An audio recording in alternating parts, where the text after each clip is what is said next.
Audience, this is AI Gonzalo Lira, and this is Straight Talk, Cyber Cafe Edition, Christmas Special, Extravaganza.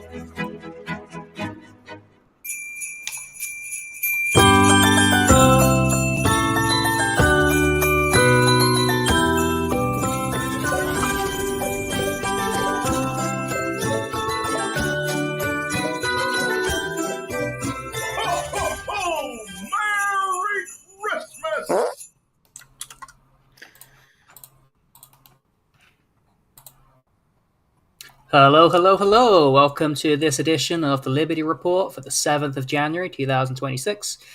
My name is Adam Maxwell with the Liberty Rising Group, and here with Professor Red Pill. Hey, what's up, y'all?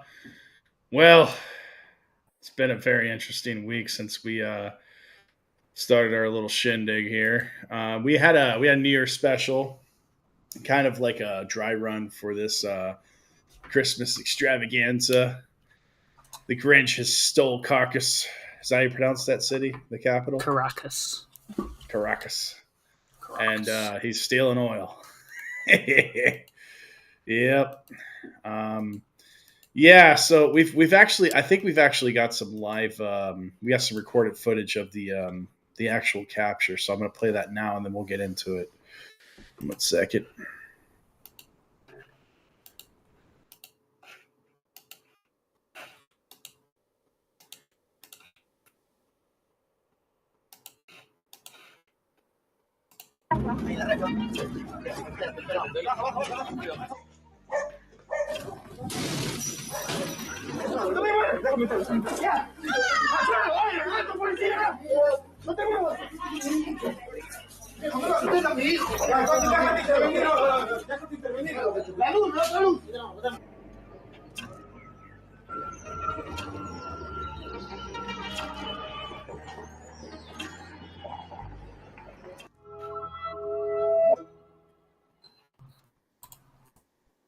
Terrible.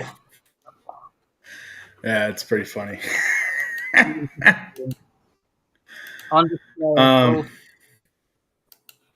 What's up? I'm kind of surprised we don't have like GoPro footage of I'm sure the Americans have it. the footage of the special forces in Maduro's mansion or wherever he was taken from. I don't know. That shit's probably classified. They probably don't. Who knows? I know. Like with Bin Laden with the raid, I don't think they ever had footage. And that anything that they have satellite or anything like that or anything, I doubt they do. But anything they do, it's probably not going to ever be. Well, they definitely do have the satellite footage of things like these, and it's classified. But yeah, no, just like okay, so this occurred this week. I think it was Friday. They go in, swoop in, 2 a.m. Supposedly, the U.S. Special Forces, had been in Venezuela for at least a day or days before the event. Apparently, the entire thing took a matter of a couple hours, 90 minutes. Supposedly, the Special Forces troops were already embedded in the ground, maybe civilian clothing. That's why they were able to go in, take it. Then all the bombing started. This was to cover up the extraction rather than send in the helicopters, come down, go in. That's my understanding, listening to the Duran reporting across a wide number of sources, but especially of Sonar 21. There's talk about it being kind of an inside job, kind of not. I mean, there were definitely insiders. My understanding is Maduro was not on the inside of this inside job, but certainly some regime actors were. And it seems relatively successful. I mean, 90 or so people died as well.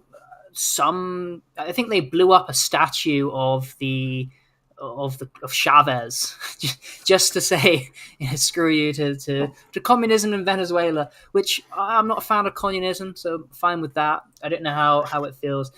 Importantly, there was a lot of mixed reactions about the event, in the sense that I'm not even touching on who was happy about it. The footage that people were talking about in Venezuela on social media, lots of people were saying the Venezuelans are happy, and then lots of other people were saying all this footage is fake. It's from years ago, and it was kind of difficult to gauge really what's going on. Fortunately, that weekend I had a Mexican come and visit me out here, or I met up with some Mexican individual, and he's got lots of Latins on his social media. And he said, yeah, it's a really good thing. I hate communism. And all my Latin friends are very pleased and happy about it. So I don't know if the footage he showed me was authentic, but certainly at least this youth sentiment was generally in favor of the abduction of Nicolas Maduro, which means, I mean, it's important. How does people feel about what is a naked display of force, of a total abandonment of rules, while also saying, "Oh, this is a law enforcement operation. We didn't come up with a warrant or charge. We would just go in, take him. We'll deal with everything later." I mean, from what I understand, apparently, there was I guess the people wanted him out, and he literally didn't want to leave. He basically pulled a Zelensky and held up elections and all kinds of normal stuff, and it refused to leave. Kind of like what Netanyahu or whatever his name is, kind of like his situation. I guess like he's trying to stay in power, or at least as a prime minister, for as long as he can. And some believe that he may have instigated this current conflict to try to remain, because I guess there's inquiries for his impeachment and removal and persecution, things like that. It's stuff that I don't really cover Israel. I don't really have a lot of knowledge about. I just know about the oil, U.S., basically global oil policy, trade, stuff like that. But I don't know much about the geopolitics within Israel and that region. In South America, what I know is what I studied as an undergrad at Evergreen State College. My professor he actually was an expert in geopolitics in South America and the Caribbean.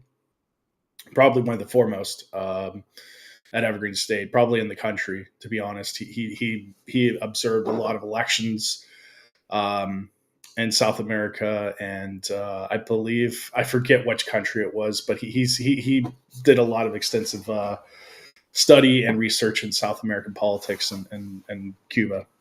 And from what I understand, when Chavez was in power, apparently there was an attempted coup to remove him from power, and a German documentary crew was there at the time. You could Google it. It's on YouTube, the censor tubes or YouTubes or whatever. You could obviously find it if you Google it. But I think it's I forget what the name of the documentary was, but they documented everything. They were there with Chavez and the coup attempt, or the alleged coup attempt, and it failed. And Chavez was put on a plane, captured, arrested, willingly flew, and then the crowd, or the people, started protesting at the palace to bring him back. And they were basically at a possible revolution during this time. And they brought him back. And then the people that were trying to stage the coup were freaked out, because they were like, we're probably going to go to prison the rest of our lives or die. And apparently Chavez just released them. He said, get the hell out of my country, basically. And I guess most of them left and went to the US or wherever they were originally from. So it's rather interesting. We watched the documentary and he discussed it and whatnot. But that's the geopolitics in South America. I mean, they go from fascism. A lot of these countries are going from fascism to communism to free market capitalism. And it's just, we have banana republics, if you recall a lot of that stuff going on in the 80s during Reagan, the Contra incident. I mean, there's a lot of stuff that's been going on in South America over the last 40 years through different administrations. But I believe right now is probably the most stable situation for a long time in South America. And that a lot of that's probably to do with trade, China coming in, building ports, giving money, IMF, even the U.S. government, with trade and stability. But it's still an upward battle, I think. Anything you want to add to that? I guess CIA approved. I don't know by free market capitalism. Like, there's a lot of critique, which is that look, America is saying we're liberating Venezuela. We're coming in. We're gonna seize your president, whom we have delegitimized. We have imposed, and they may be correct. We have imposed his election was illegitimate. He's illegitimate. But also we're coming in, seizing him. We're keeping his vice president. She's now the acting president. So if his election was illegitimate, why hasn't the regime itself been attacked? Just the man at the top. Many questions because it's an incoherent policy. But free market. Then they're not looking to free the market or liberate. It's specifically about them seeking to topple the head and get them to fall in line, to subordinate themselves to American imperial decree. We don't like Maduro. Why? Well, there's lots of reasons to dislike Maduro. I'm sure I'm mostly ignorant because it's a part of the world I'm not so interested in. It's got nothing to do with it. We keep tabs, but I'm sure I don't like Maduro. I'm sure he's problematic and whatnot. I'm sure I don't agree with his ideology, but it's about power. That's all it's about. They don't. Yeah, the oil, it's important, but they just want to subordinate. Get in line, do as you're told, and if you don't, we're going to escalate and use our force because we are an empire. And they're threatening Canada and Greenland and Cuba and Nicaragua and Colombia.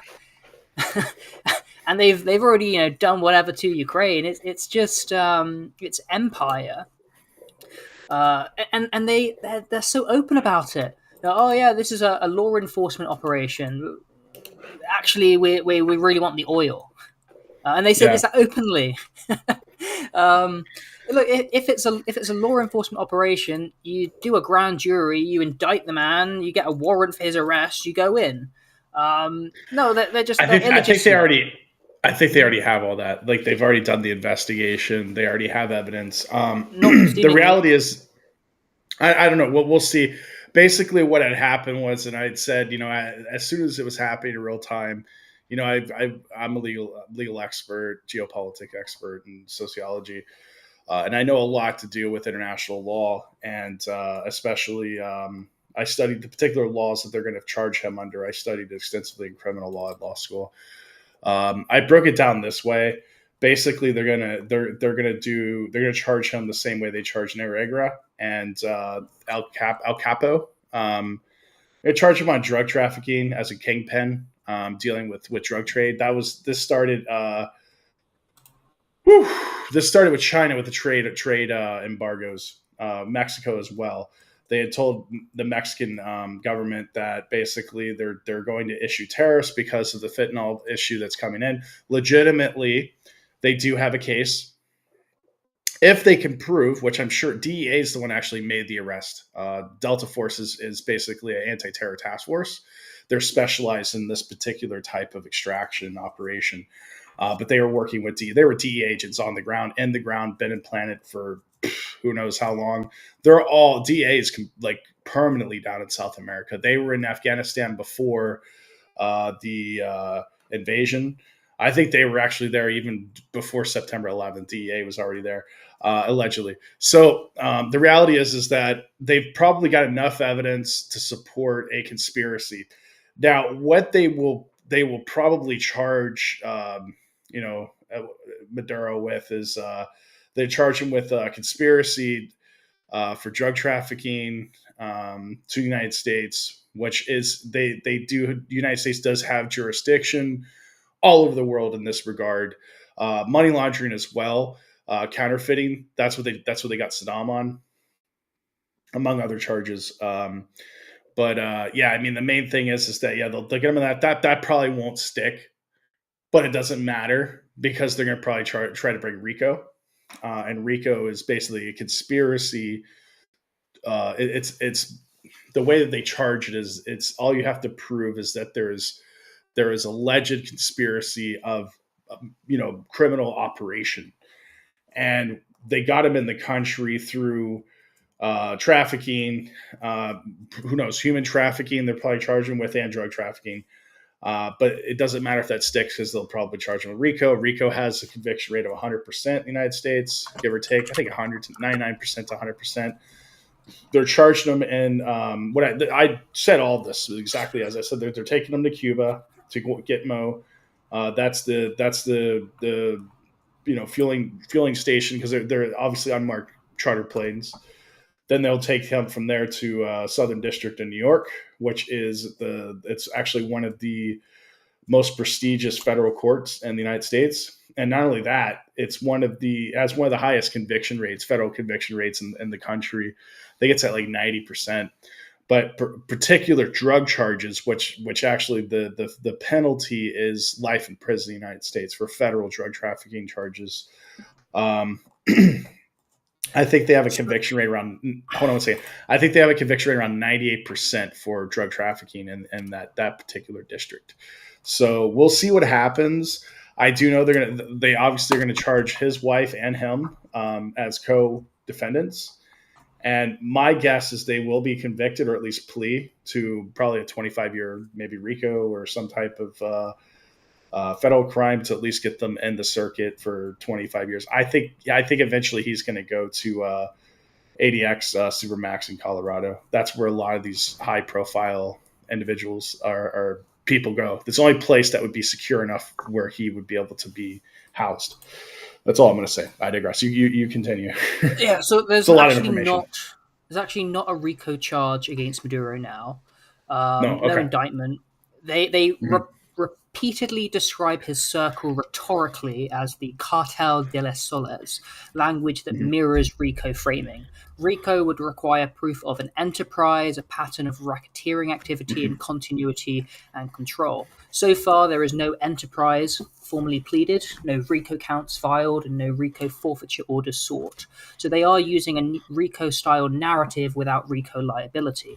They have charged him under 4 counts: international narcotics trafficking conspiracy, narco-terrorism, money laundering, and firearms offenses in connection with trafficking. Now, my understanding, listening to the Duran yesterday, day before, they said they're charging him with like owning a machine gun, which is illegal in the USA but not in Venezuela. So what are you really talking about?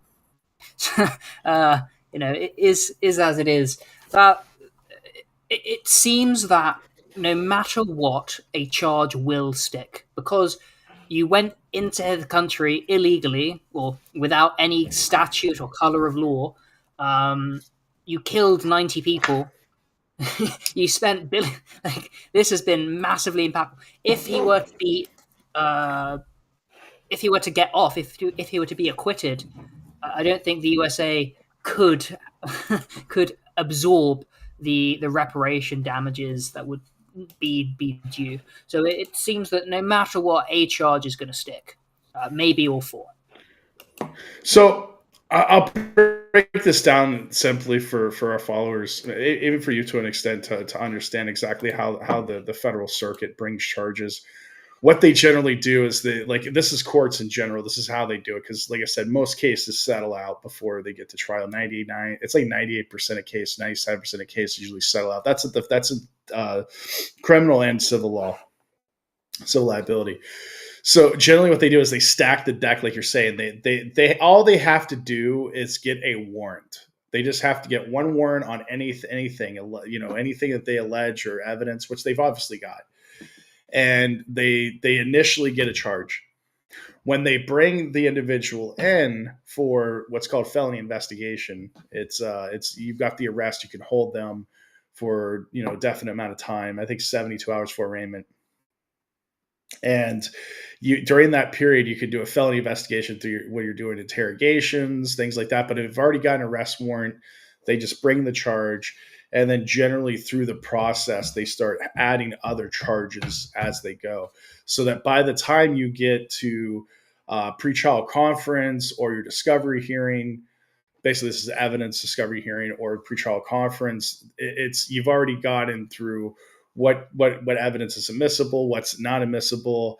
You're fine tuning through different things. You're saying, well, this isn't admissible, so the judge drops this charge and this sort of thing. So you stack the cards so that you give the defense more work and a lot of things to go through, basically a fishing expedition, if you will. So it takes a lot of time and a lot of discovery and a lot of felony investigation in order to get through all the basically crap, And at the end of the day, they start bringing settlements as you get further and further closer to the pretrial conference, and then you say, I'm not taking a deal, or I am taking the deal, and you flee out, or you say, let's get ready for trial. And then they set a trial date. Plus you have this, because we're getting in gray areas too, because, generally as U.S. citizens, you have the right to a speedy trial. You can waive it as well. But in regards to the speedy trial process, this is from your country, by the way, your compatriots, why we have this law in our Constitution. It's so that people don't get stuck in prison, like Gitmo, like the old, during the War on Terror, where they were just keeping people in prison without charge, comitatus. And they could do that through a military tribunal system because they're not really being charged in the United States. So they don't really have, this is the legal theory. It's not my theory or what I believe. I'm just saying the legal theory or legal precedent behind it is that because they have suspension of comitatus because they are enemy combatant versus they follow under international law as opposed to the United States law. So that's why they were getting around it at the federal level. But in this regard, he will be tried as if he were a resident or a U.S. citizen. So he's going to have those similar rights and legalities in the court. So we'll see where it goes. But this is going to be OJ, Epstein, all this stuff on steroids. This is going to be the trial of a century. And it will be interesting. And it will be televised, and it will be on CNN and Fox News every day for months, years. And why do you think? I mean, let's just get the brass tacks here, Adam. Why do you think that all of a sudden they decide to go in on Christmas of all times? What got released recently? There was a big dump of files that just got released recently. Are you familiar with this? This little thing going. Jeffrey files? Yeah. I think it was some diddly guy that had an island out in the Caribbean. There was a huge dump the day before they went into Venezuela to capture the democratically elected leader of Venezuela. So why? I mean, if you go back to that movie we showed before, Wag the Dog, with Robert De Niro and Dustin Hoffman, the narrative behind this, and I suggest you guys watch that movie. It's a really good movie. This is what we're dealing with. It's called misdirection. And what they do is, what the government, this is allegedly what they do is they'll create some kind of incident or some kind of major international geopolitical stunt in the event of any type of really major geopolitical event domestically, to take the media and to take the people's view off of one thing to go in another thing. So you see what the left hand, you don't see what the right hand's doing, kind of thing. And that's probably what's going on here. I'm not saying that is, but it probably is, because they've been working on this particular case for a while. And you can hear in the media, like I said, with the fentanyl crisis, the Trump administration wanted one of the things that he wanted to tackle was fighting the fentanyl crisis and stopping drugs coming in through the border, and then also stop legal immigration. And this is with this particular special military operation, where the fuck they got that from. With this particular special military operation, it tackled two issues: illegal migration and drug cartels or whatever have you, and then probably arms trades. So they tackled multiple things through this, allegedly. So I don't know. I digress. What else do you want to cover on that? I want to get into eventually. Sorry, I just want to get into eventually how this is going to affect geopolitics globally and trade. But continue. Sure. So, I mean, this was months in the planning. This is a significant global event, something that's not just done on a whim. It's strategic. Whether it's correct or not, different story. So, I'm not sure that. I mean, maybe they said, "All right, like release these files the day before this goes down." That could make sense, but I don't think it's like, "All right, these files are going to be released. Go in." Seems to be cart and horse there. Months of planning, as I said, it's likely that many special force operators were in the country beforehand. Importantly, Maduro had been indicted in the Southern District of New York, and a reward had been offered for his capture from 2020. But actually, there was no conventional arrest warrant before this operation. It was done. They said, yeah, we acted on that indictment. There was no ordinary arrest warrant that's been publicly documented. It was instead a unilateral action using extraterritorial drug and terror statutes. It was really a unilateral display of force. He had not been convicted, not been tried, not been removed via judicial process. Fine. The indictment was a pressure instrument which enabled sanctions, asset seizure, and narrative escalation.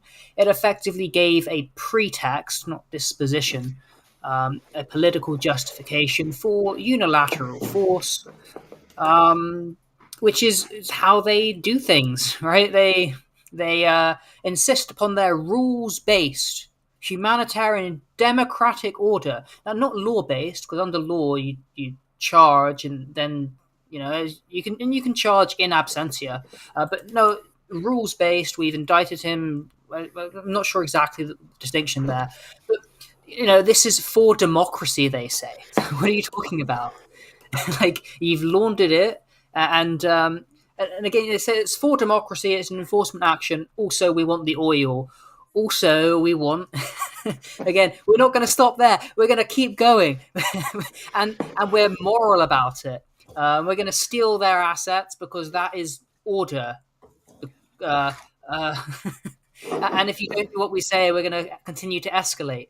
This is their official rhetoric. So what are you talking about? This is not this is not okay. This is, I mean, maybe it is, but it's naked imperialism.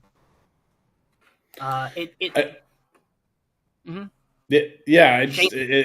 is what it is. This is the beginning stages of America going from a republic to an empire, to like a Romanistic empire.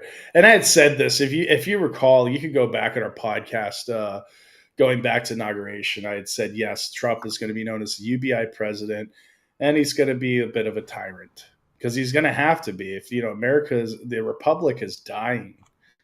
And I said the only way to repair or to restore the republic is to create an empire and create an authoritarian oligarch or a dictatorship. And you could very well see, and I had said many times, I said you could very well see the United States collapse. People are like, oh my God, it's going to collapse. What are you talking about? I said collapse 2025. It's going to happen in 2025. And they're like, what are you talking about? And I'm like, well, it's going to start with a dollar decline. It's going to, crypto, gold, silver is going to skyrocket towards the end of 2025. Exactly what happened. And I said by this time, we would start seeing geopolitical moves. And these geopolitical moves would be towards the staging of an empire. And at any time, and then you will see, I said end of 2025, 2026, you're going to see talk about the repeal of the 14th Amendment. Why? We talked about this before as well, before Trump took over as president. That this would become into question. The reason why is the 14th Amendment is what keeps the current system in power. It was a rebranding of the U.S. Constitution. It's basically almost word for word the Constitution in the 14th Amendment. And this galvanized and created the American government, or the new American Republic, as a corporation. And see, it's a fine tell. It's kind of like a what is it? Kind of like a scale. So like, if it goes a little too far this way, you're going full authoritarian with that 14th Amendment. So you want that happy balance to keep a stable, stability, like I said, to keep a stable empire or stable republic. But at this time, because of the polars between Biden and the Trump regimes rather, or governments. It's gone this way and this way. So now you're at a point where you're at like a Julius Caesar type civil conflict, and that's what's happened. And now you had the Civil War, and who's going to take power after the Civil War? Augustus Caesar. So who is the Augustus Caesar that's going to take over in the next government? I honestly think America has collapsed. It's already collapsed. We're in the transition from it being a republic to an empire. And I said this many times the last 2-3 years. And now geopolitical commentators are now saying, oh, well, yeah, blah, blah, blah, blah. This is what's happening. It's like, well, if you followed my podcast, you read my books, listen to my lectures, you would have already known all this stuff because I predicted it to the T and when it would happen. So very quickly, the 14th Amendment grants citizenship to all persons born or naturalized in the United States. So that's what he's talking about, the repeal of that. It's more than that, but yeah, that's the gist of it, yes. Yeah, I think America, it's becoming an empire or its transition. There's always been an imperial basis there, right? Especially, I mean, look at the last century. You zoom out of the narratives of democracy. America, this empire, invaded Europe. So did the USSR, and it attacked the continental old order, which was Germany. And then you have these two superpowers, these two empires competing over the world. And then 1991, this one collapsed and America took over, and this was the unipolar moment, and they're the hegemon. If you're the world hegemon, you're an empire. Right? That's how it is. And of course, I think they got a bit egoistic, narcissistic, warmongering, kind of things ran away from them. But and now there's a leveling, as you're seeing a resurgence of multipolarity and kind of more opposition. I think it's a great statement. The Republic is dying. Long live the American Empire. To be more precise, the Republican form has been superseded by its imperial function. The USA is increasingly exercising its power through extraterritorial enforcement, through executive fiat, right? Trump tweets something, says something, and the world has to react, through sanctions regimes, asset seizures, proxy courts, military capture, and all of this is done usually without even congressional declarations, warrants, or any form of completed judicial process. It's just executive action which precedes legislative authorization, coercion. It's no longer functioning as a republic governed by law, but as an empire governed by command. Now, very importantly, you can have civilizational collapse and persistence.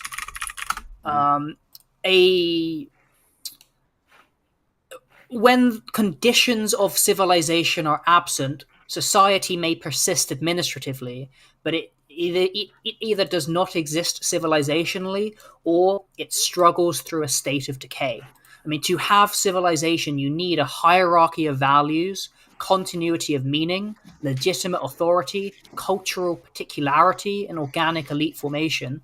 What we have with liberal democratic republicanism is a de-civilizing force, a destructuring force. It is dissolving genuine order without supplying a replacement capable of commanding loyalty, only force. And what I find to be the most disgusting about it is it tells you this is for your own good. We do this for you, the people, are sovereign, because we're a democracy. It's like, no, this is a de-civilizing managerial regime. So I actually don't agree with you that this is a Pompey, Julius Caesar, and Augustus Caesar rises, because I think where we are is a technocratic neo-feudal state where you don't need to have an Augustus Caesar. I don't think they want an Augustus Caesar. I think they're very happy with their technocrats, with their oligarchs, with their capital owners, with Palantir, with OpenAI, with XAI has just done raised $20 billion for new integrations with the army and advanced AI infrastructure. You don't need a Julius Caesar or Augustus Caesar where you have Elon Musk as a figurehead for state capital to do everything they want to do. Yeah, I mean, honestly, it's not going to be there's not going to be any Julius Caesar style. I think it's going to be a Roman Republic. I mean, I think it's going to be a Senate. So it's not going to be a republic, but it's going to be an empire ruled by a Senate of oligarchs. Those oligarchs are Gates, Musk, Bezos, Zuckerberg, the usual suspects, oligarchs, and then you'll have, basically Caesars. You'll have different czars within the empire. We've already seen that with Pelosi, with the Bidens, with the Kennedys. These different families. So the stage is already set. The system's already been established, and these families, you hear these names, not Zuckerberg per se or Bezos, but these, Gates and all these different names and families. These stem from the old country, from the blue bloods is what they call them. They stem from the Jamestowns and the Plymouths, and these families have ruled the United States since the beginning. So it's not a rocket science or any type of surprise that these individuals are controlling the government and the country and geopolitics and business and industry now. It is what it is. It's just that now it's more what's the word I want to use to best encompass this, more blatant. It's more obvious, as you said with your previous thumbnail from the last podcast. What's obvious in 2025? It's obvious. It's becoming an empire. It is what it is. Well, as you said, it's already empire. The architecture, the governance, the people, everything's already there. It's just becoming more naked. The anomaly is not the action, but the insistence on calling it democracy, on rules based, on continuing to lie. But this is what they do. It is a laundering machine. It's coercion which is purified by language, and it's because it's such naked imperialism, because it's so hypocritical.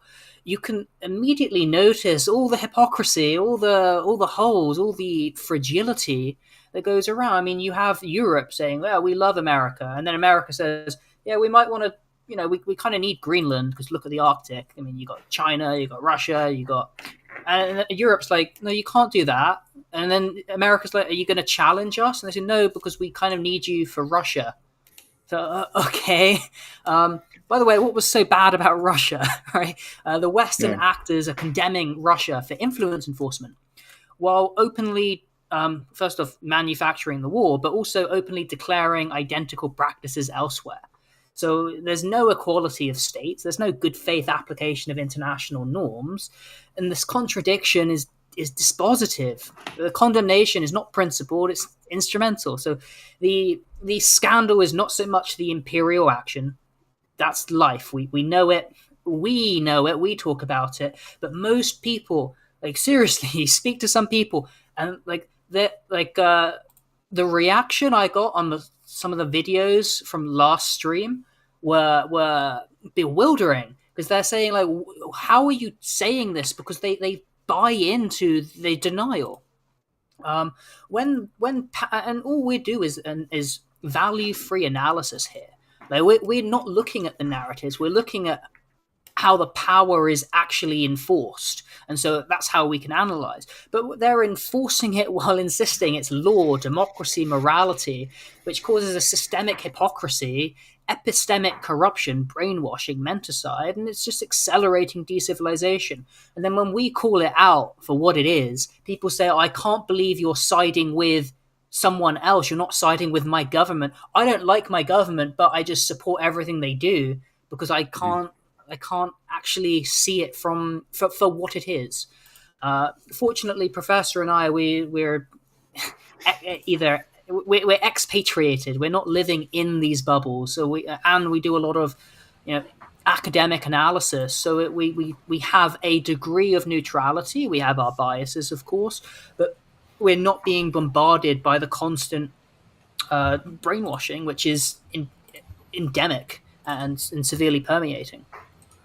Yeah, exactly. And like I said, I'm an affiliate professor, so I have access to university information research and things of that nature. So I do a lot of independent research, and this is my particular field as far as geopolitics. My specialization is West Asia and the Caucasus. So that's why I was very extensive in like the coverage that I gave with the Ukrainian-Russian conflict. As that's come to an end, we're not really talking about that anymore, because it's kind of it is what it is. It's basically done. It's just in the final stages. So there's not really much to cover. I know Duran likes to cover it. I talk to Alex from time to time about with the Duran. He's one of my followers on LinkedIn, but I mean, it is what it is. They're covering it because it's most of their followers, that's what they're primarily focused on. A lot of our followers in the beginning were really focused on the Ukraine conflict. It's where we got a lot of our followers from in the Telegram group. By the way, the link's in the description. Can you hear me well, by the way? Yeah, I can. All Yeah, right. Swen's with us. What's up, broski? You can only watch that stuff for so many months or years before you go insane. Like what? Like the front line has moved 20 miles in this direction and then gone back 5 miles and so on and so forth. It's very tiresome. When it comes to what Adam was talking about, which I thought was important, is this false identity that it's being externalized through the media and through alternative media or counter media influencers, where they are affiliating the actions of the state, they're associating the actions of the state as we the people, this is us, this is who we are dominating, we are expanding. But how many Americans will actually benefit from the conquer of Venezuela? Like, do they think that their living standards will go up, that oil will be pumped into, say, like better standards of living to Americans? Doesn't seem to have been the case with most annexations of territory over the past 60 years. It's only gone as America has gained more influence in the world, Americans have gotten poorer and poorer. Like, it doesn't translate. So it's like, this is we, this is us. It's not you. It's the Rothschilds, the Rockefellers, it's the Musks, it's the Bezos. And that's not going for you. Yeah, it's as old as time. We go back to the Gilded Age, and we look at, like I said, the Rockefellers and the DuPonts and all these families. They accumulated a lot of wealth. That's why we have Vanderbilt University. That's why we have Stanford. We have these education institutions because they were donated by these families, because they accumulated so much wealth during the Gilded Age. They took advantage of. Go ahead. They project their worldview through the institutions in an externalized manner to manufacture this and externalize this reality to the lower educated masses that don't go to these institutes. They are told by Rockefeller, Rothschild, whoever, please educate the public on how reality works and how it is.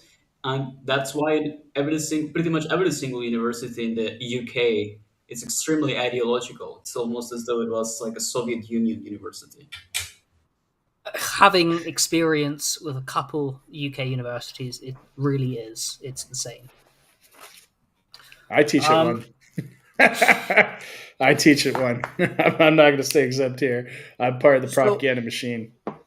We the people, how many Americans will benefit from the annexation or whatever? Like, we don't, like, it's not chess where you capture the king and the whole country falls. As I said, the regime's still there. All the MPs are there. The entire regime is still there. Maybe they might be more amenable to US imperial decree because you took out the head guy. But so far, it's not, we can't say that for certain. But what I want to say is that what our thesis is, I think, is that this is really to prepare the way for World War III. In the event World War III will break out, which we don't anticipate would occur for another decade, they've got the oil resources. It will cost a fortune to tap into those oil resources. I mean, I was hearing some reporting that they said it's going to be 10 times more expensive to actually process Venezuelan oil than it is Saudi Arabian oil. I know Saudi oil is more accessible and therefore less expensive to extract. I don't know. I have no idea about the figure, 10 times more expensive. But it will certainly cost a lot of money. And okay, Exxon owned some capital investment or property there. It was nationalized by the communists. Great. Trump's come in. America's going to take it back, give it back to Exxon, whatever. Do they want to invest hundreds of millions, perhaps billions, in developing further Venezuelan oil infrastructure? What is the next 5-10? What is the next year going to look like? Let alone the next 5-10 years. It doesn't take. It's not like we just go in, seize all the barrels of oil, which apparently they've taken quite a few, I don't know. And then it's just like, great, now we've got all that oil and it's working so well. No, they have to actually build the industry and invest into it. And the point is, are these companies, these corporations, do they really want to go in and invest? Or maybe does the US government need to subsidize them to encourage them to do it? And if the US government is subsidizing literally Exxon and Shell and these companies, that means American taxpayers are paying the oil companies to go and develop. And hopefully there's some return in 5-10 years. But as Sven said, not for you, for Exxon and for the shareholders in Exxon. And I'm sure Musk and Gates and all them. And I know the Rothschilds and the Rockefellers, they own a ton of shares in all these companies. So... Is this for you? Is it your empire? Do you feel enriched? No. Just final point. Sven says Americans are poorer and poorer. That has some truth to it. Also, Americans in many ways are richer and richer in certain aspects. It seems that the affordability is coming down, regardless of I don't think poor is the right term, because some Americans are richer. I think the quality of life is coming down, and the standard of life are coming down, and I think affordability is coming down massively. Yeah, I mean, as far as oil, like I said, I technically still, I have a lot of connections still in the oil industry. I'm an expert in Ramco. I've got, I'm certified in a Ramco field trainer, and I did ELT for a long time in the Middle East. I worked with a lot of oil companies, Aramco, one of them, BP, a couple of name drops there. The reality is that Saudi Arabia is probably one of the most advanced oil rigging in the world, outside the United States and Russia and other places. I mean, they're developed. If literally, like if we have so many spots for drilling in Saudi. I see the platforms. We got these 10 platforms they bring in, and they start drilling right away. It takes them like a couple of years to get it set up, and they're in like very quickly. But to really, the thing is with Venezuela, since Chavez took over and they nationalized the oil industry there, the America has a monopoly on the technologies and a lot of the equipment. So like same thing with Iran, like what's going on now. When America pulls out, the American and the British oil companies and Dutch oil companies, when they pull out of drilling and processing, a lot of the equipment starts to break down, parts are unavailable, and they can't use, they have to basically MacGyver the shit to get the oil out of it and, for it to work. And on top of that, with embargoes, tariffs, and trades, because they have a monopoly on the transfer of a lot of this oil on the global scale, because it's traded in dollars. It's all there. Talked about this with the petrodollar. This happened after, I believe it was the 70s, right? Under the Nixon administration, or was it Carter? I digress. The reality is that Venezuela is going to take at least 10 years to redevelop their oil industry. On top of that, they have a silver mine there. That's going to take 5 to 10 years. I worked in mining too for Manhattan in Saudi Arabia. As I worked at the university, the Polytech there, teaching miners languages and whatnot. Same situation. It's going to take 5 to 10 years to get it set up and operational. Not only that, but you're going to be transitioning from a communist system to a capitalist system, free market economy. So that's going to add to the misery as well. So that transition is going to take even further, because you're going to have to teach people languages, i.e. send English teachers, people like me, to come in and teach them the technical language, to teach them training, expert trainers coming in. They're going to have contractors come in, start setting things up. It could take as far as 10, maybe 15 years. So you both are right. We're not going to see the American people or the world, or South America for that matter, it's not going to see any type of advantage or any type of progress or economic activity out of this for a long time, way past Trump's administration and the next administration that comes thereafter. The reality is I really think that this is strategic to try to gain more influence and dominance in South America. We have a South American with us today, Swen, so he can shed a little more light on that. But more importantly, they want to kick China out of the Middle East and influence in the Middle East with Panama Canal, with Peru, with Argentina, now with Venezuela. They're trying to kick China out. They want to take global dominance. And I said that this was going to happen in the Trump administration. It's one of the policies that I predicted that he would start, going forth with is to try to push China out of Mexico, Central America, and South America, and doesn't care about Southeast Asia, to be honest. The current policy, from what I understand, you said I'm a geopolitical expert. I teach at the university. I don't think they really care about Asia. I think they're leaving, like the Bush administration had said before, Korea is not our problem. It's Japan's problem, China's problem, and Korea. We don't want to get involved. We're more concerned with the Middle East. This is Bush's words for the GW. We're more concerned with the Middle East and West Asia. We're not so much concerned about East Asia right at this point. Now with Trump administration, I think the main thing with East Asia is trade embargoes and cutting off the squid octopus hands. So trying to go after places like India, trying to get, because China's been building bases and ports all over the world. I talked about this in previous podcasts 2-3 years ago, that this eventually would be an issue if Trump were elected, which we are here now, a year in.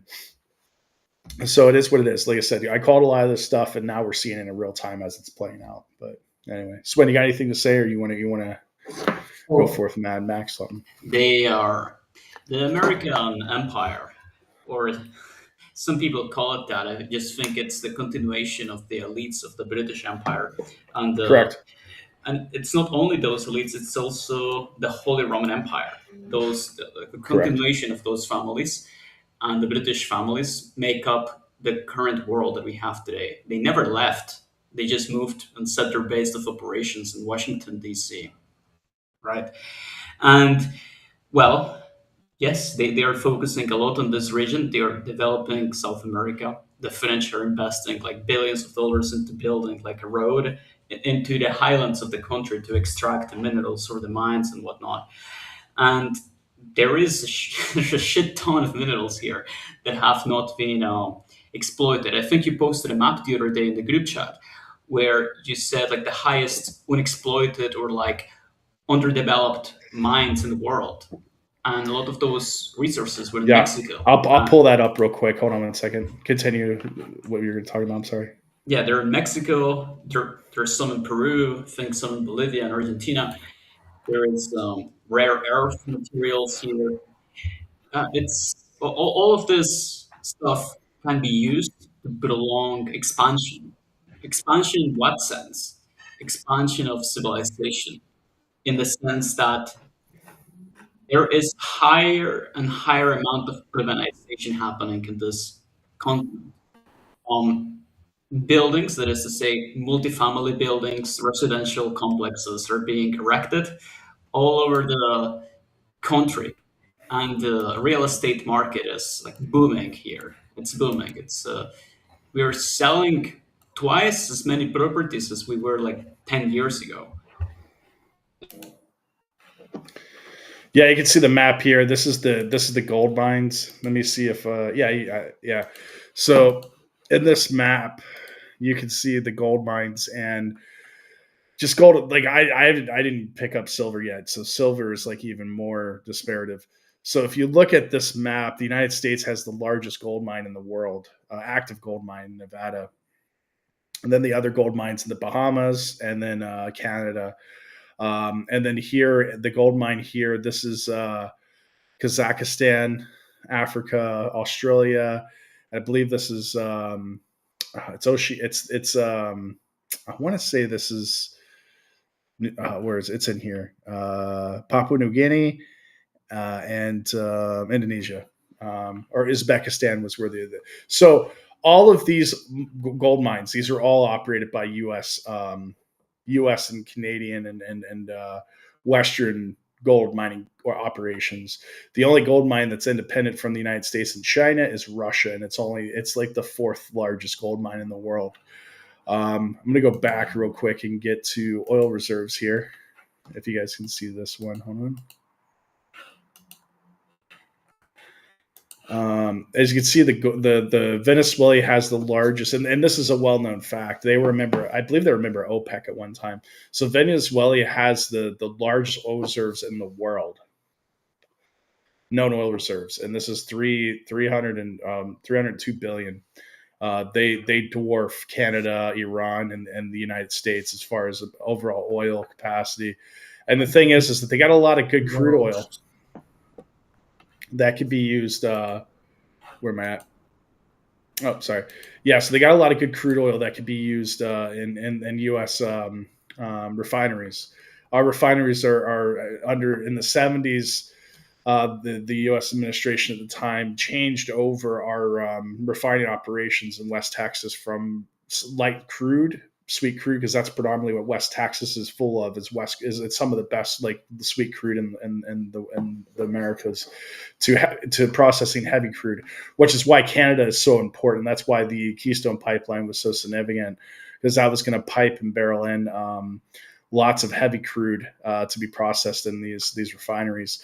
Now with Venezuela, and I think this was the end game for the last 10 years since the Bush administration, probably 20 years, was to gain control of Venezuela, because Exxon was in Venezuela in the Bush administration before Chavez took over. And like I said, they nationalized the oil, and they kicked Exxon out because we were at an unlimited supply of oil coming in through Exxon in the United States at the time, and then that pretty much ceased, and then we had to find alternatives, and that was where Russia came in, Saudi Arabia, and other countries that we do trade with. So now it's going back that 30-year policy in that. I just want to show silver mines if I've got it up, and I do. So if you can see the silver mines here, just take a look at the largest silver mine in the world, and it dwarfs all the rest of the silver mines in the world. Where are these silver mines? Oh, surprise, surprise. Mexico. They're on the west coast of Chile, and I believe Peru, right? Or no, where is this? Chile, and what is this country here? You still with us, Swen? No, Swen is gone. Oh, okay, he'll come back. Yeah, so that's the reality, is that like South America and Central America control some of the largest silver mines in the world. And that's the reason. Silver deposits. Oh, as well as developed, yeah. Correct. So this is the reason why China has built a major port in Peru that Swen has talked about previously on multiple podcasts. If you've been following the podcast for a while, this is the reason why China is here. China needs silver. Why does China need silver? Well, China is one of the most high-tech developed countries in the world. They're a manufacturing hub. They need a lot of silver for industrial capacity. What is the number one export in China right now? Steel? Solar panels. Yeah, I got you, Swen. I'm just going over the silver mines and the geopolitical and business strategy of China. The reason why they built that port that you talked about, Swen, was because of these undeveloped silver mines in South America. You can see where they are. They're on your side of South America. The reason why China built that port, the number one reason, is because China is the largest exporter of solar panels. And they need these mines so that they can send solar panels, so they can send silver to China to build more solar panels and technology. That's the geopolitical and business strategy of I China. want to mention something very quick on that. One of the newer applications of solar panels, which has been developed or tested out in China, is they have this program for poor farmers in China where they install a very small solar station with a power bank with like some batteries to store the energy. And then overnight, or throughout the day or whenever it is more efficient, they use this stored energy to pump water out of the ground in areas which will have been like economically infeasible because using oil will have been too expensive. They just use the power of the sun to pump water out of the ground, and this enables greater expansion of agricultural development. Yeah, I mean, there's all kinds of different technologies and advanced technologies with China and what's going on. I mean, the main thing is this is why I told you guys to keep an eye on silver. This is why silver went to over $80 an ounce, was for this particular reason, because of the stability of Central America and South America with silver, and China's need for silver for technology. It's one of the main drivers. And this is why I said, silver is going to hit close to $100 an ounce by the end of 2025. I was spot on. And like I said, it's going to continue to drive from there on. But go ahead. I just wanted to support that, what you're saying. Allegedly, silver has unmatched electrical conductivity. Modern solar panels have these silver pasted cell contacts, and China dominates the market for global solar module production, 75, 80%. And this demand for silver is one of the most strategically important exports as infrastructure of future energy systems. Personally, I'm not a big fan of photovoltaics. I think that nuclear is better, but there's a big push for this decarbonization, and certainly that seems to be the future. And probably carbon has had some global climate change effects. So China has this industrial leverage over decarbonization. Silver is absolutely crucial for that. It's a structural, non-discretionary demand. Silver is not only photovoltaics, but also a ton of industrial applications. And high volume, long-term silver output. It's a strategic node. It's necessary. This is everything he said. Yeah, it's a Belt and Road, industrial power, geoeconomic strategy. But the important thing is, when we look at what China's doing versus what America's doing, China's like, look, we're going to finance and invest in your port. And we're going to have vertical integration across these continents. We're going to have a long-term infrastructure ownership. We're going to try and reduce dependency at hostile choke points. Whereas the America's like, we're going to sanction you if you don't do what we want. American empire seizes and sanctions. The Chinese model is to build and integrate. One thing I was thinking of when you were talking about Korea is how would we, the West, react if there was a Chinese abduction of a hostile Taiwanese politician? I don't think we'd take too kindly to that. But of course, America is the exceptional empire. They do what they want because there doesn't really seem to be no one really wants to challenge them. Doesn't seem quite worth it. But it does create this pressure to move away from them, to create the alternative systems, to push towards multipolarity and BRICS and try and leave the dollar because that is a central node of their coercive control. So some people say, isn't it great that America has finally got a president that's able to exert itself and benefit Americans? And you know what? It's a good thing that Maduro's gone. He was bad for America. He was bad for Venezuela. Maybe. But certainly it's not set. It's not fixed that what's just gone on isn't actually good for America. Either in the short run, medium run, long run, we don't know that. And maybe, I'm not saying for sure, maybe these aren't good things. Is this, are Americans going to be better off as a result? Hopefully, but who can say? It's hard to say. I think at this point, Trump is setting up for a 10-year, 15-year plan to establish for a long, lengthy Republican or GOP dominance in geopolitical landscape. We're seeing a resurgence of Reagan economics that I said we would see with the tariffs and different types of geopolitical strategies that he's been implementing. And I was like, just read Reagan's playbook, and that's Trump's policies, foreign policy and domestic policy through an economic policy. And that's why it's been pretty easy for me to predict what's going on. And when I called, I said, we're going to Venezuela 2 days before it happened. Sure enough, here it happens. And I broke down the reason why now. And, it's not difficult. it's really not difficult, especially when you work in academia like I do, and you know a lot of people in academia. We all talk and we come to the same consensus. And I mean, this is why you guys follow the channel, because I mean, we do our research. So, and we're able to accurately make predictions and timelines to the T for the most part, because it's all pretty predictable at this point. How China's going to react, it's hard to tell. But the thing is the United States and China, they're both each other's largest trading partners. So China, it's like, it's the lesser of two evils. So it's like, you don't want to, it's mad, mutual assured destruction. That's kind of where Nixon brought it when he came to China and bypassed Soviet Union and said, hey, we want to make you a large trading partner. And this is the animal that we created, the monster, if you will. So the whole point is that as long as the United States is trading with China, and China is trading with the United States and Taiwan for that matter, because China buys a lot of microchips from Taiwan. Why would you invade your neighbor?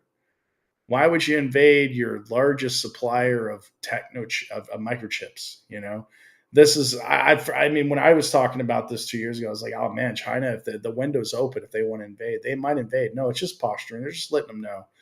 Yeah, we got you, bro. We're protecting our assets. So yeah, it's like Georgia and Russia. They both talk about crap. What's up? When we talk about hypocrisy, America's just said it's fine. If you want their strategic assets, go ahead. Just try and make it clean. Yeah. I mean, it's just business, bro. It's just business, bro. Like our podcast, we talked about this before. Like Georgia and Russia. I mean, yeah, they don't like each other, but they still have to live in the same neighborhood, and they still do some trade with each other, but there's still a lot of bad blood between them going back to 91 onward. So, I mean, it's just, this is trade. See, the great thing about trade, if you go to Adam Smith and, you know, a lot of like economic and geopolitical authors of the past, or theorists, if you will, it prevents major wars and major escalations. As long as people are trading, they're not going to go to war with each other. As long as there's a mutual benefit.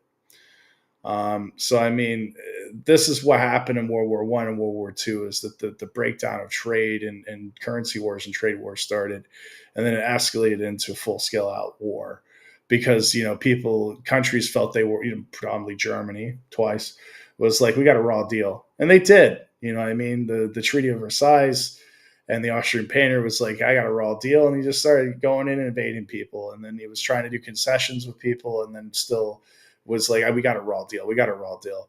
And this is what happens.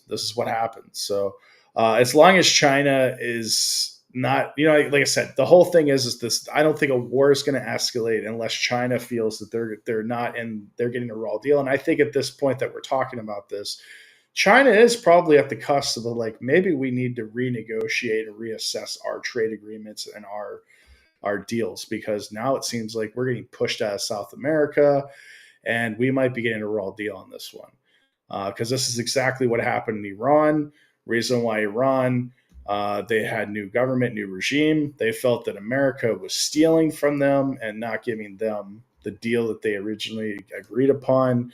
And I mean, the State Department and history books might say another thing, but the reality is that the government at the time was, and the people were like, we got a raw deal. So they revolted and raided the embassy, and the rest is history, as they say. That's really all it is. It's all trade deals. It's business, bro.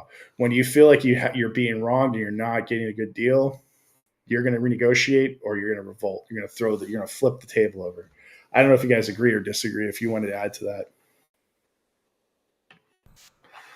Well, I have lots I could say on World War One, World War Two. Not going to get into it, but certainly the British American oil company, petroleum company, BP in Iran. Yeah, they came in. They said, "Look, we will invest in your oil industry. We found the oil. We invested in the oil, and you get 25, 50% back. I think 25, 10%. Which, you know, when you're Iran in the early 20th century." Sure, oil, whatever. They went and they developed the oil, and it's a lot of capital investment and risk, and you know, fair enough. And then they get money. One could say, great, isn't that fantastic? That these foreigners have come in, they've invested their money, they've built some industry, they're selling it, we're benefiting. But then, it gets to like the 70s and you're like, hang on a minute, this is our oil, our national resources. They're coming in, they're just, they're selling it, we're getting pennies for the dollars. Really, this is ours. Now, maybe it was a raw deal, maybe not. Certainly, when it was negotiated originally, it was there was a position of strength. Say, you get to 30 years later, they said, "Look, oil's pretty big nowadays. We think we need to have more benefit out of this." And yeah, as you say, there was. I'm not so well knowledgeable about the Iranian Revolution. My understanding is preceding it, there was a decade of hyper liberalization, and I haven't studied that period. But yeah, then there was like a red-green alliance between the communists and the left wing. Between the left wingers and the Islamists won, and they said, "Yay!" And they said, "All right, now let's crack down on the leftists." And complex. So I pulled up the facts here, and you were pretty close, but it was originally the agreement was 16% of annual revenues, net profits, and oil sales that they were giving the Iranian government. The BP was, and they this is all fact. You can fact check this. The amounts that are actually paid were sometimes 5 to 8%, and that was uncalled for raw deal that they got. So. Yeah, I mean, that's what I'm trying to say is that literally it's business, bro. And you can look at geopolitical studies and business strategy and studies. I teach business studies and strategy as well as geopolitics. But the reality is that if you have a raw deal, you're going to get pretty bitter pretty quick. And this is always going to result in corporate takeovers or war, if you will, or conflicts. That's usually where it starts. And this goes to the Karabakh with Azerbaijan and Armenia as well. That stirs up every couple of years because there's this little piece of land that separates Azerbaijan and Armenia. And there's a lot of oil and gas in that region, and it just can't be touched or messed with because it actually, Armenia is like, what's ours? Azerbaijan's like, no, it's ours. And they both can't agree on it. So it just sits there, and it's a lot of oil and gas there. And this is the same thing with the Ukrainian conflict as well. It's a lot of gas and oil basins in the eastern part of Ukraine and the Azov Sea on the Crimea Peninsula. And this is more or less what this war was started over. The Biden family and several other Pelosi's and a lot of politicians apparently made secret backdoor deals with the Ukrainian government to go in there and extract and oil companies and so on and so forth. And when they went to go try to extract it, and they amassed an army to go into Donbass, apparently Putin didn't like that and responded swiftly with the special military operation. The rest is history. Similar to what we call today's special military operation in South America. That was a Fox News that actually said that. And I'm like, where did I hear that from before? I mean, special military operation. Are we using this now? That I guess Putin just came up with a new trendy word to describe, invading countries. So I guess let's just call it special military operation. Don't have to worry about UN resolution or international law. We'll just fucking go in wherever we want. Just say it's a special military operation. It's not a war. It's not a conflict. It's just special. I don't know. I digress. Anything else you want to add on there? I want to get into the Christmas video here of our VP and president. We can take a quick break and watch that. Huh? How it was just how the special military operation was described for Russia was a war is a state of war between states. Russia are not in a state of war. It's just a special military operation, which looks like war, smells like war, but they're not actually at war. Mm-hmm. I think it's more of a civil war conflict in what I saw it as. That's what I called it at first, was more of a civil war conflict between two sovereign territories to try to figure out what is it was breakaway region. Same thing in Georgia, like Ossetia and Abkhazia. I don't want to say it too much because the fact that I'm in this country, but it's another civil war conflict. It's just territory that individuals are trying to break away from. All right, let me pull this up real quick.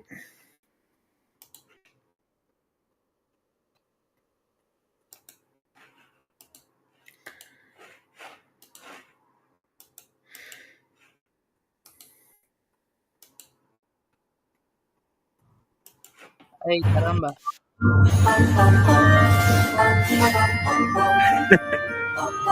We're in front of the Rockefeller tree. We're going to try and touch the star. Shh, don't tell anyone. Vance, come on. Wait. He's actually doing it. Keep rolling. Go. Careful. Okay. Branches. Go. Watch the rail. It's tipping! Whoa! Train's coming down!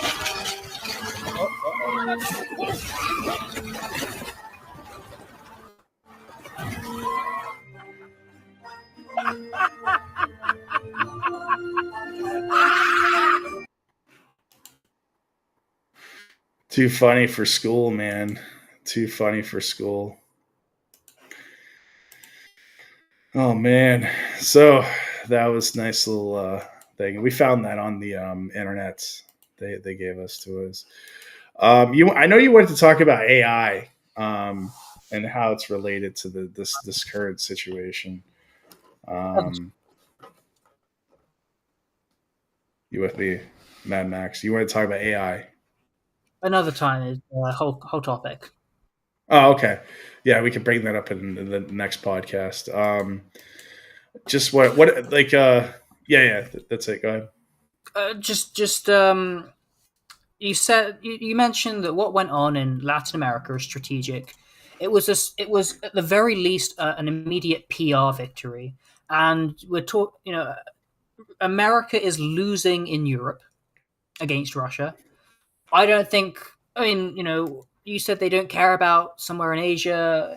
Other people say, well, we need to shift our priority to Asia Pacific, whatever. America has a history of military adventurism. Oh no, things aren't going so well. Quick, easy win in Latin America. That's what happened. They got a quick, nice, easy win, at least immediately. Again, we don't know the long-term implications. And yeah, this really is their backyard, right? It's the Don Roe doctrine. I mean, it's not really the Monroe Doctrine, by the way, because the Monroe Doctrine was America's not going to be a global hegemon. They're going to focus on the Western Hemisphere, but you don't have that anymore.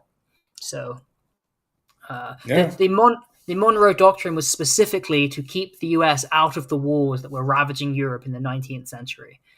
In the wars of the European powers, in matters relating to themselves, we have never taken any part, nor does it comport with our policy to do so. It is only when our rights are invaded or seriously menaced that we resent injuries or make preparations for our defense. And then he said, we do have a right over the Western Hemisphere. That was the Monroe Doctrine. This is not the Monroe Doctrine, because who's the greatest sponsor and manufacturer of the war going on in Europe right now between these European powers? America. Who's threatening to just seize the 51st state, which is nice higher north, from a European power, America. So it's not actually a Monroe Doctrine. But, it doesn't matter. It's just headlines. Yeah, I agree. Yeah, I mean, it is what it is, a shit show, and it's coming to its climax. We'll see what happens. The thing is that I do know that the Russian economy has been impacted pretty bad, but of course, so is the EU, and it's probably doubled down in the EU how badly impacted it is. So I think it's, in my mind, like I said, it's a race to the bottom, and EU is losing that battle, I think, and America is now trying to cut its losses and double down. They're like, well, let's go ahead and start invading sovereign territories in the South America, and try to get some oil. Plus they're gonna ramp it up a Yemenis conflict as well. Doesn't help, but I mean, like I said, there's gonna be a lot of, like I said, 2025, 2026. We're gonna see a lot of conflicts arising. I said this was gonna happen, and we're seeing it. We had an Iran conflict, Israel conflict, Syria came to its climax. Now we have South America, India, and Pakistan. Just a lot of conflicts that evolved over time. But that's all I'm going to say on that. I think we've come to a nice conclusion. We got an hour, 19 minutes. Any final words from anybody? I'm pretty much done with the one I wanted to talk about. So, and of course, Mad Max is typing away, just bam, bam, bam, bam, Mad Max style. That's it. Sven, thanks for joining us. Remember, guys. A pleasure. Like, subscribe, follow, and make some comments in our thing. It helps the algorithm. I think the right way to end is we made a fantastic statement, which is that the Republic is dying. Long live the American Empire, and hopefully it lives long. Right? Historical empires acknowledge domination as domination. This contemporary American power insists domination is morality, enforcement, care, coercion, consent. Republics require predictable law, bounded authority, accountability. Empire, just power. Predictability abandoned, limits are treated as obstacles, and exceptionalism is normalized. So the Republic is dying. This describes institutional reality. American civilization is progressive and decayed to such a point. But long live the American Empire. It's kind of describing what's replaced it. Progressive decay lies precisely in that divergence. The power remains strong, but the legitimacy is consumed within. Good point. It's a relationship. Thanks, guys. Yeah. Go ahead, Sven. Sorry. It's a relationship between how the citizenry views itself in relation with the government and what is the form of the government. An octopus takes many shapes and colors. It disguises itself to prevent to be seen by prey and to attack its prey. The octopus has many tentacles, many suckles, and it uses it to feed itself. We are it's always been depicted. If you take a look at like early 20th century or 19th century depictions of this organism, this sort of collection of families which parasite of the world. It was depicted as an octopus, and it constantly continues to morph in how we see it throughout the centuries for at least 400 to 500 years. And it doesn't stop for as long as people fall for the deception. Yeah, I agree. Thanks, guys. I appreciate it. Like I said, we'll see you guys next week, or if we post some other stuff on locals, which I usually do. Peace.